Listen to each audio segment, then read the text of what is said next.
tnea.online.org அதான் site. அந்த சைட்டில் வந்து ஆன்லைன் அப்ளிகேஷன் வரும். லாஸ்ட் இயரை வச்சு உங்களுக்கு ஒரு அப்ராக்சிமேட்டாக சொல்கிறேன். லாஸ்ட் இயர் பார்த்தீங்கன்னாக்க மே முதல் வாரம் தொடங்கி கடைசி கவுன்சிலிங் முடியும் போது செப்டம்பர் 2வது வாரம்.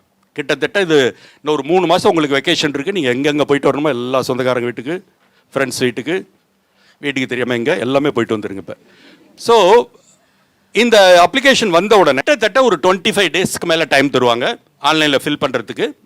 முதல்ல என்ன பண்ணிட்டு இருந்தாங்கன்னாக்கா அப்ளிகேஷனை ஃபில் பண்ணிவிட்டு சர்டிஃபிகேட்ஸ் அப்லோட் பண்ணுறது செகண்ட் ஸ்டேஜாக வச்சுருந்தாங்க. இப்போ என்ன பண்ணிட்டாங்கன்னா சைமல்டேனியஸாக நீங்கள் அப்ளிகேஷன் ஃபில் பண்ணும்போதே சர்டிஃபிகேட்ஸும் அப்லோட் பண்ணலாங்கிறத கொண்டாண்டாங்க. என்னென்ன சர்டிஃபிகேட்ஸ்னு பார்த்தீங்கன்னாக்கா +2 ரிசல்ட் என்றைக்கு வரப்போகுது? May 9th, சம்டைம்ஸ் 5th கூட வரலாம். சீக்கிரம் வரதுக்கான வாய்ப்புகளும் உண்டு. இப்போ வந்த உடனே உங்களுக்கு ஒரிஜினல் மார்க் ஷீட்டு உடனே கிடைக்காது. அது நிறைய டைம் எடுக்கும்.